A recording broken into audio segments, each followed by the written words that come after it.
Students, आज का topic है पानीपत के दूसरे युद्ध के परिणाम और महत्व। पानीपत का दूसरा युद्ध अकबर और हेमू के बीच 5 नवंबर 1556 को लड़ा गया, जिसमें हेमू की हार हुई और अकबर की जीत हुई। पानीपत के दूसरे युद्ध ने भारत में मुगलों की शक्ति की पुनर्स्थापना की। भारतीय इतिहास में इस युद्ध का महत्वपूर्ण स्थान है। यह निर्णायक युद्धों में से एक युद्ध माना जाता है। पानीपत के दूसरे युद्ध का पहला प्रभाव है अफगान साम्राज्य का अंत। पानीपत का दूसरा युद्ध अफगानों के लिए घातक सिद्ध हुआ।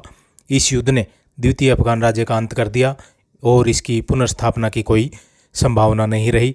मुगलों ने दिल्ली और आगरा पर अधिकार कर लिया। बैरम खां अब पंजाब के अधिकार के लिए प्रयासरत सिकंदर सूर का दमन करने के लिए लाहौर की तरफ बढ़ा। बैरम खां के आगमन की सूचना पाकर सिकंदर सूर ने मानकोट के दुर्ग में शरण ली और मुगलों का सामना किया। अंत में सिकंदर सूर ने बैरम खां से समझौता कर लिया। इसे बिहार की एक जागीर दे दी गई। वह पंजाब छोड़कर बिहार चला गया, जहां बाद में इसकी मृत्यु हो गई। बंगाल के गवर्नर के पुत्र खिजर खां ने आदिल शाह, जो सूरवंश का शासक था, इस पर आक्रमण करके उसकी हत्या कर दी। आदिल शाह के पुत्र शेरशाह द्वितीय को भी अली कुली खां सहबानी ने परास्त करके शासक बनने का सपना तोड़ दिया। सूर सत्ता का एक और दावेदार इब्राहिम सूर अली कुली द्वारा जौनपुर में पराजित हुआ और उड़ीसा भाग गया। इस प्रकार मुगलों ने एक एक करके अफगान प्रतिद्वंदियों को रास्ते से हटा दिया।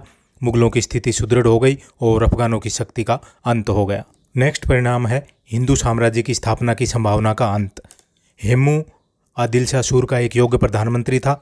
वह आदिल शाह की सभी शक्तियों का प्रयोग करता था। हेमू ने आगरा और दिल्ली पर आसानी से अधिकार करके स्वयं शासक बनने का फैसला लिया। डॉक्टर केसी यादव ने लिखा है, शाही छत्र के नीचे बैठकर हेमचंद्र ने अपने आप को महाराजा विक्रमादित्य की उपाधि से विभूषित करके वह भारत का सम्राट बन गया।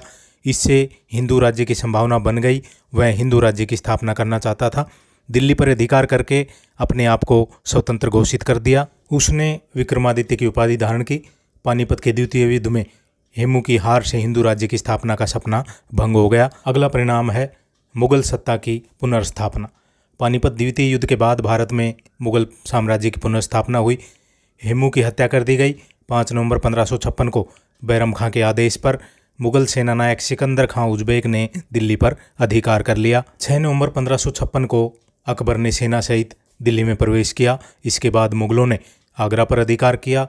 किया खां को वहां का गवर्नर नियुक्त किया। 30 नवंबर 1556 को अकबर ने आगरा में प्रवेश किया। अकबर ने पानीपत के युद्ध में वीरता दिखाने वालों को सम्मानित किया। अली कुली खां सहबानी को खाने जमा की उपाधि प्रदान की और दोआब में संभल तथा कुछ अन्य परगनों की जागीर भी इसे प्रदान की। अब्दुल्ला खां उज़्बेक को शुजात खां की उपाधि दी गई और उसे कालपी का गवर्नर बनाया गया। सिकंदर खां उज़्बेक को खाने आलम की उपाधि दी गई और इसे सियालकोट की जागीर दी गई।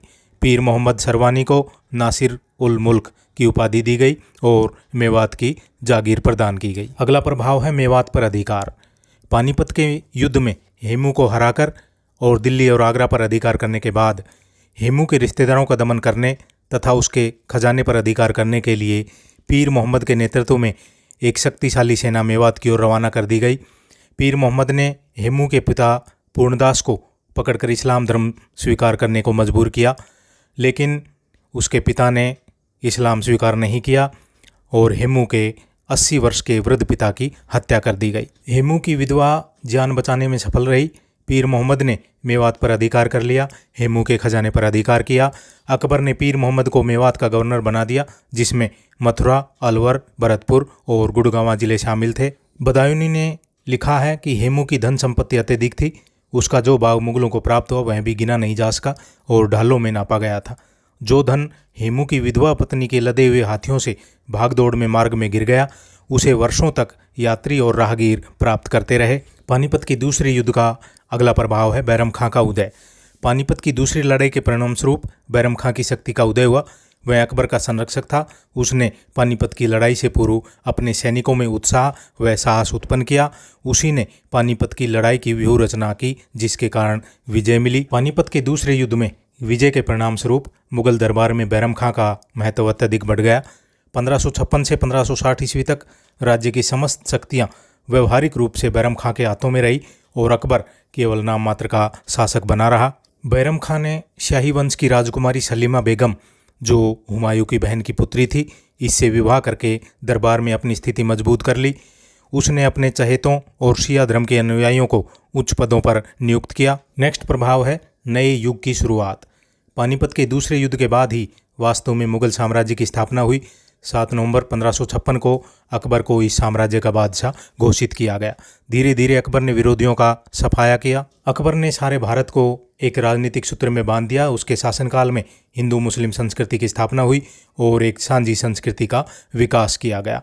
अकबर ने अपने शासनकाल के दौरान भारत में एक नए राजनीतिक, सामाजिक, धार्मिक और सांस्कृतिक युग की शुरुआत की। अबुल फजल ने लिखा है कि अकबर की शासन नीति का उद्देश्य स्थानीय शासकों के निरंकुश शासन से पीड़ित जनता को सुख, शांति और सुरक्षा प्रदान करना था। अब है पानीपत के दूसरे युद्ध का महत्व।